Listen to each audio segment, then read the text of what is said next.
ბიძაშვილისგან, რომელიც ასევე სამხედროა, შევიტყვე, რომ მეც შემიძლია დაურეგისტრირებული ვიყავი ნებაყოფლობით, რაც ასევე მომცემდა დამატებით ბენეფიტებს. მეტი არჩევანი ვადებთან დაკავშირებით მე პირადად 6 თვიანზე მივდივარ. თავდაცვის სამინისტროს აქვს გადაბარებული ეს სამსახური, რაც ნიშნავს, რომ თავიდან ბოლომდე 6 თვის განმავლობაში ვიღებ ჩვენ სამხედრო წვრთნას. მოლოდინები ძალიან კარგი მაქვს. პირველ რიგში მინდა რომ ჩემ თავს დავუმტკიცო ეს ყველაფერი წვრთნა და სამხედრო ვარჯიშები და ვფიქრობ, რომ მომავალში ჩემს ცხოვრებაში გამომადგება და ძალიან კარგი გამოცდილება იქნება რა მიმართულებითაც არ უნდა წავიდე. სასიხარულოა ის ფაქტი, რომ რეფორმის ფარგლებში წვეომდელთა ეროვნულ სამხედრო სამსახურში ნებაყოფლობით სამსახურის მსურველთა რაოდენობა მზარდია. რაც შეეხება მათ ანაზღაურებას, თავდაცვის სამინისტრო ნებაყოფლობით გაწვეულ წვეომდელებს ყოველთვიურად ანაზღაურებასთან ერთად დამატებით მისცემს 30%-ით მეტ ანაზღაურებას. მახსოვებელი და განსაკუთრებული მოვლენა თითოეული სტუდენტისთვის. ზოგადად პიროვნულად ბატონი ვახტანგ პირველი ამოცანა ეს არის ჩემთვის, რაც ნიშნავს, რომ ჩვენ უნდა ვიმუშაოთ აბსოლუტურად ამონიურად ყველა მოვაწეობს თავისი მიერ არის ეს თანხლები. აი ეს პირობაც უშუალოდ შეგვიძლია ყველა ვფიქრობ, რომ ეს არის ის და ალბათ თეორიისება პრაქტიკულად დაუკვირდოს და გარკვეულ შესაძლებლობისთვის, რომ ეს ამ სექტორის წარმოქმნის შესაძლებლობა მნიშვნელოვანი ეს იმას გამოსახულია თუ როგორ გამოდავების დიაგნოსტირება და ნახვა ნატურის შეუძლობა, თუმცა დინამიური სურათი ძნელია ქართულ მაგას ფლო სპიკერების საკითხაზე.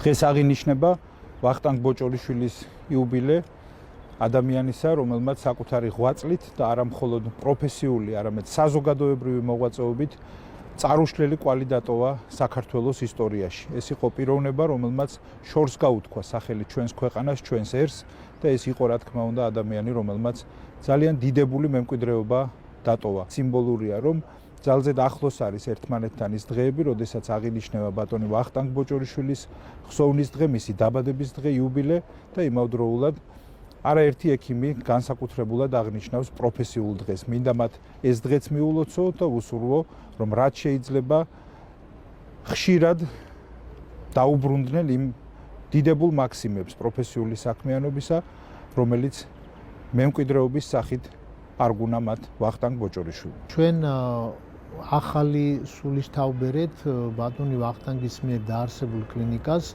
როდესაც იგი სრულიად განვაახლეთ, აღჭურვეთ ულტრათანამედროვე მსოფლიო დონის აპარატურით და ჩვენ ვამაყობთ, რომ დღეს აკადემიკოს ვახტანგ ბოჭორიშვილის კლინიკა არის ქვეყანაში ერთ-ერთი უმაღლესი ავტორიტეტის მქონე კლინიკა და ყველაფერს ვაკეთებთ იმისათვის, რომ ყველა ის პაციენტი, რომელიც მოდის აკადემიკოს ვახტანგ ბოჭორიშვილის კლინიკაში იყოს მაქსიმალურად კმაყოფილი. აკადემიკოს ვახტანგ ბოჭორიშვილის კლინიკას დიდი როლი აქვს შეტანილი ქართული მედიცინის განვითარებაში და რა თქმა უნდა კვლავ აგრძელებს ამ მიმართულებით მუშაობას. ყოველწლიურად ჩვენ ვმართავთ სამეცნიერო კონფერენციას, სადაც იხილება ჩვენს კლინიკაში წლიდან წლამდე ძალიან საინტერესო შემთხვევები, ჩვენი გამოცდილებები, ჩვენი გამოწვევები, ჩვენი მიღწევები. მოგესალმებით, დღეს არის ბატონ ვახტანგ ბოჭორიშვილის იუბილე. აღნიშნავთ ძალიან საქმიანად მაღალ აკადემიური კონფერენციით. მოხსენებები იყო როგორც ჩვენი ღვაწლოსილი პროფესორების, ასევე ყავს ჩამოსული სოფლიოს დონის ექსპერტი ქირურგი.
წარმოდგენილი არის იუსტიციის სისტემის თანამშრომელთა შემოქმედება.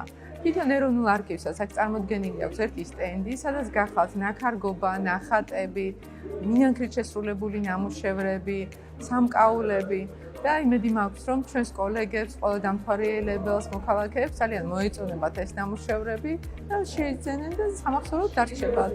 ძალიან მიხარია, რომ მონაწილეობას ვიღებ საქართველოს იუსტიციის სამინისტროს მიერ ორგანიზებულ საქველმოქმედო გამოფენა გაყიდვაში ხელოვანი იუსტიციელები. მე წარმოდგენილი მაქვს ნახატები ტილოზე, აკრილსა და ზეთში. აღნიშნული გამოფენიდან შემოსული თანხით ვეხმარებით არასრულწლოვან ბენეფიციარებს.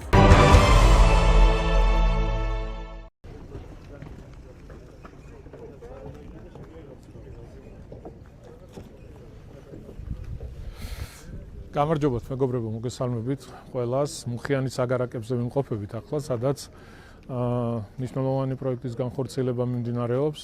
ეს არის მიწისქვეშა კომუნიკაციების მოწესრიგება. ამ დასახლებაში პირველივე დღიდან, რაც ჩამოყალიბდა აღნიშნული დასახლება, არასდროს მიწისქვეშა კომუნიკაციები არ ყოფილა, ყოველთვის პრობლემას წარმოადგენდა, გზაზე საერთოდ საუბარი ზედმეტია და ამ პრობლემების გამო საზოგადოებრივი ტრანსპორტიც ვერ გადაადგილდებოდა. ჩვენ დავიწყეთ პროექტის განხორციელება, რომელიც გვაძლევს საშუალებას, რომ პირველი მიწისქვეშა კომუნიკაციები მოვაწესრიგოთ და რა თქმა უნდა, საგზაო ინფრასტრუქტურაც მიყვება ამ ყველაფერს. ბესო კალაძე არის ჩემთან ერთად, გლანის რაიონის გამგებელი, რომლებიც ახორციელებენ სამუშაოებს და ბესო, აბა რო ვთქვათ, ეხლა რამდენ ქუჩაზე, ეხლა ბორჯომის ქუჩაზე ვიმყოფებით და ზოგადად რამდენ ქუჩაზე მიდის სამუშაოები და როდისთვის ვაპირებთ დასრულებას. მოგესალმებით. აღნიშნულ ტერიტორიაზე, სადაც ჩვენ ახლა ვიმყოფებით, ნამდვილად არის გაუსაძლებელი მდგომარეობა იყო, წვიმების დროს იქნებოდა სერიოზული პრობლემები. დაიწყო საგზაო სამუშაო, მოწესრიგდა მიწისქვეშა კომუნიკაციები და ჯამში 7 ქუჩაზე დაიგება წელს ასფალტის საფარი, ერთ ქუჩაზე მიმდინარეობს წყალარინების სამუშაოები, ანუ ჯამში 8 მისამართზე 8 ქუჩაზე გაიმართება ინფრასტრუქტურა. დაახლოებით ჯამში 26,000 კვადრატულ მეტრ ფართობზე დაიგება ასფალტის საფარი, კილომეტრზე მეტ ტერიტორიაზე უკვე მოწყობილია სანიაღვრე ქსელები და მაქსიმალურად ხარისხობრივად დროის ფაქტორშიც ეფექტურად მიმდინარეობს პროცესები და მაისის თვეში სრულად იქნება დასრულებული. მადლობა წარმატებები. ესე იგი, როგორც გითხარით, მეგობრებო, არც სანიაღვრე სისტემა არსებობდა, არც წყალარინების სისტემები არსებობდა, გზაზე საერთოდ და ასფალტზე საუბარი ზედმეტია. შესაბამისად, ამ პროექტის განხორციელების შემდეგ, როდესაც მიწისქვეშა კომუნიკაციები მთლიანად გაკეთდება, მოასფალტდება და ამის შემდეგ საზოგადოებრივი ტრანსპორტით შეძლებს გადაადგილებას. ეს იყო, რისი თქვენს მინდოდა, მაისში სამუშაოები დამთავრებული იქნება ამ 7 ქუჩაზე და ყველანაირად კეთილმოწყობილი იქნება. აგემშვიდობებით, მშვიდობიან დღეს გისურვებთ. შემდეგ დღეებში შევხვდებით ერთმანეთს. საბა დროებით. დღეს ფინანსთა სამინისტროს საგამოძიებო სამსახურის თანამშრომელთა პროფესიულ დღეს აღნიშნავთ. ამავდროულად ფინანსთა მინისტრს და დამსწრე საზოგადოებას წარუდგინეთ გასული წლის ანგარიში. დღეს მოხარული ვარ, რომ მომეცა საშუალება მიულოცო ყველა თანამშრომელს და ამავდროულად გადავცე მადლობის სიგელები და სამკერდე ნიშნები და მინდა ყველას მომავალში წარმატებული სამუშაო უსურვო. ფიზიკური და კერძო იურიდიული პირების მიერ ჩადენილ დანაშაულებსაც და აღკვეთის კუთხით გატარებული ღონისძიებებზე. კიდევ ერთხელ მინდა მოგილოცოთ გულითადად პროფესიული დღე და მადლობა გადაგიხადოთ ქვეყნისათვის გაწეული სამსახურისათვის. მოლეულობის შესრულებას და ვერ ესწრებიან ღონისძიებას. მოხარული ვარ, რომ საგამოძიებო სამსახური ტრადიციულად რჩება ქართული სახელმწიფო საფინანსო ეკონომიკური სფეროს სტაბილურობის დამცველ წამყვან უწყებად და კვლავ წარმატებით აგრძელებს მის მანდატს მიგუთნებულ ამ ფიზიკები მიიღებენ გამორჩეულად ლამაზ ინფრასტრუქტურულ ნაგებობას გადააჭარბებდა საბანკო ანგარიშებზე გაყალიბდა ასევე სოლიდური ოდენობის თანხები და პირველად სამსახურის ეფექტურობა ბიუჯეტის სასარგებლო დარიცხული თასი.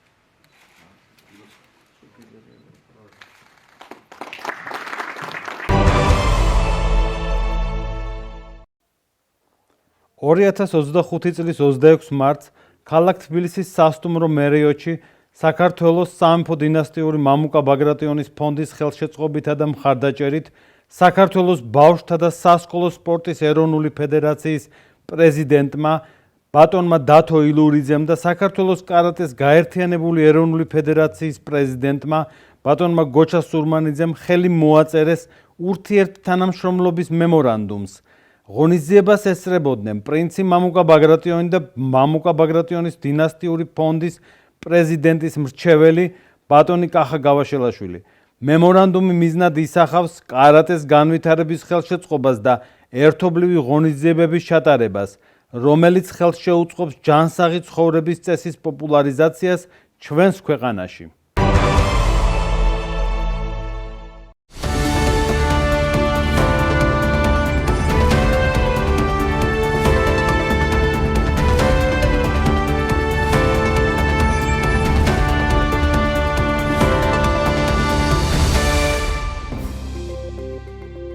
ნიშნულოვანია ევროკავშირის წევრი ქვეყნების მთავრობები არ აყვნენ ბალტიისპირეთის კაპრიზებს. გაარღვიონ ეს მანკიერი წრე და სწორგზაზე დააბრუნონ საქართველოს ევროკავშირის ურთიერთობები. ამის შესახებ საქართველოს პარლამენტის თავმჯდომარე შალვა პაპუაშვილის სოციალურ ქსელში წერს. მისი თქმით, არაერთხელ გვსმენია, რომ ბალტიისპირეთის ქვეყნები მხარს უჭერენ საქართველოს სუვერენიტეტსა და ტერიტორიულ მთლიანობას, თუმცა როგორც ჩანს, ამ ტერმინებს რეალურ სამყაროში მათთვის სერიოზული მნიშვნელობა არ აქვს. ქვეყნის პირველმა კანონმდებელმა აღნიშნა, რომ ხელისუფლებისგან ხალხის რიტორიკულად განცალკევება კიდევ ერთი ძველი და სანდო მეთოდია, რომელსაც საბჭოთა კავშირი მიმართავდა სხვა ქვეყნის სუვერენულ საქმეებში ჩარევის მიზნით, რადგან ბოლო დროინდელი ბალტიის ქვეყნების ქმედებები საქართველოს მთავრობის ქართველი ხალხისგან განცალკევებაზე და დაპირისპირებაზეა გათვლილი. ისე ბალტიისპირელებს უკრაინა მართლა რომ ადარდებდეთ, საკუთარ ჯარებს უკრაინის ფრონტზე გაგზავნიდნენ. ამისთვის მათ ვინმეს ნებართვა არ სჭირდებათ, განაცხადა პაპუაშვილმა.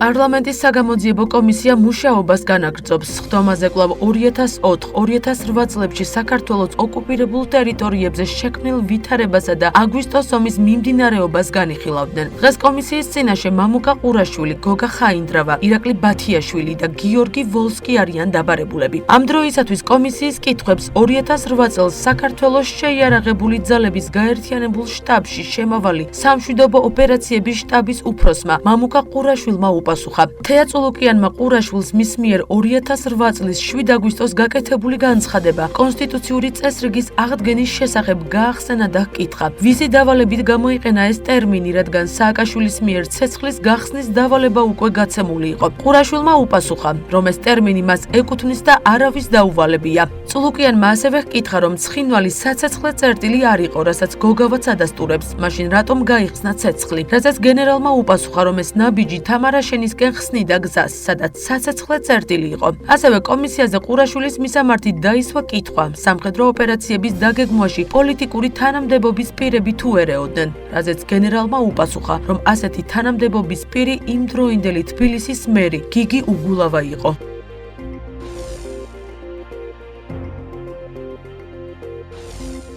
საპარლამენტო უმრავლესობის ლიდერის და ქართული ოცნების აღმასრულებელი მდივნის მამუკა მდინარაძის განცხადებით, მმართველმა გუნდმა მიიღო გადაწყვეტილება. საგამოძიებო კომისიის მანდატი გავრცელდეს 2012 წლის შემდგომ, ანუ 2003 წლიდან დღემდე პერიოდზე. მდინარაძის თქმით, აგენტურული ოპოზიციის წარმომადგენლებმა რაც წარსულში ჩაიდინეს, იმის გაგრძელებაა, რასაც ბოლო წლების განმავლობაში ჩადიან. ასევე ქართული ოცნების აღმასრულებელმა მდივანმა აღნიშნა, რომ საზოგადოება თვალყურს ადევნებს საპარლამენტო საგამოძიებო კომისიის სხდომებს და პირველივე სხდომებიდან კარგად გამოჩნდა, რომ წარსულში ჩადენილი გაუგონარი დანაშაულების ავტორები, მათი თანამზრახველები ქვეყნის წინაშე საერთო მტრული მიზნით მოქმედი პოლიტიკური პარტიები უნდა ჩამოშორდნენ პოლიტიკას.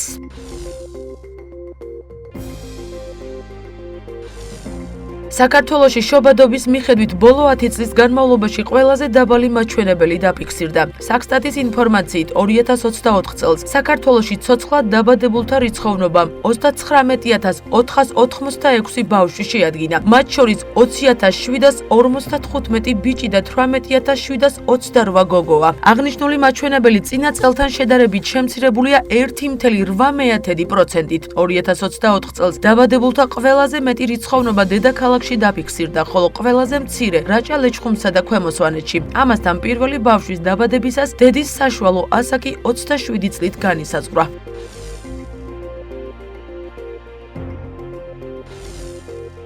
რუსეთის პრეზიდენტის ვლადიმერ პუტინის განცხადებით, უკრაინაში დროებითი მმართველობის შემოღება დემოკრატიული არჩევნების ჩატარებასა და იმ ხელისუფლების სათავეში მოსვლას გახდის შესაძლებელს, რომელთანაც სამშვიდობო მოლაპარაკება და შესაბამისი დოკუმენტების ხელმოწერა ლეგიტიმური იქნება. მისივე თქმით, ამ საკითხის განხილვა მოსკოვს, ამერიკასა და ევროპის ქვეყნებს შორის გაეროს ეგიდით უნდა განხორციელდეს. ასეთ პირობებში ხელმოწერილი შეთანხმებები კი სანდო და სტაბილურთან ერთად მთელ მსოფლიოში აღიარებული იქნება.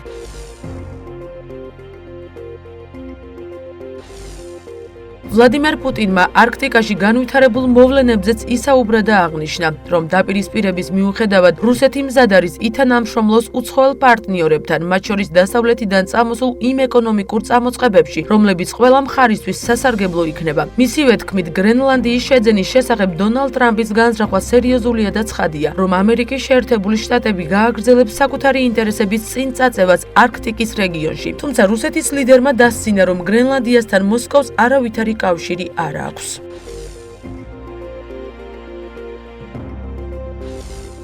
უკრაინის უმაღლესი რადის დეპუტატებმა ამერიკის შეერთებულ შტატებთან წიაღისეულის შესახებ ხელშეკრულების ხელმოწერის გამო გამართული პარლამენტის სხდომა ჩაშალეს. მედიაში გავრცელებული ინფორმაციით არეულობა მას შემდეგ დაიწყო, რაც დეპუტატმა იაროსლავ ჟელეზნიაკმა მოხსენება წაიკითხა, სადაც ამერიკასთან დასადები ხელშეკრულება მკვეთრად გააკრიტიკა. შეთანხმების მოწინააღმდეგე დეპუტატები აცხადებენ, რომ დოკუმენტი უკრაინისთვის ცუდია. ის გარდა იშვიათი წიაღისეულისა ეხება ნავთობსა და გაზსაც. ამასთან ამერიკის შეერთებულ შტატებსა და უკრაინას შორის წიაღისეულის შესახებ შეთანხმება უვადო იქნება და უსაფრთხოების არავითარ გარანტიებს არ გულისხმობს. წიაღისეულის მოპოვების შედეგად მიღებული ფული კი უკრაინის ფარგლებს გარეთ გავა.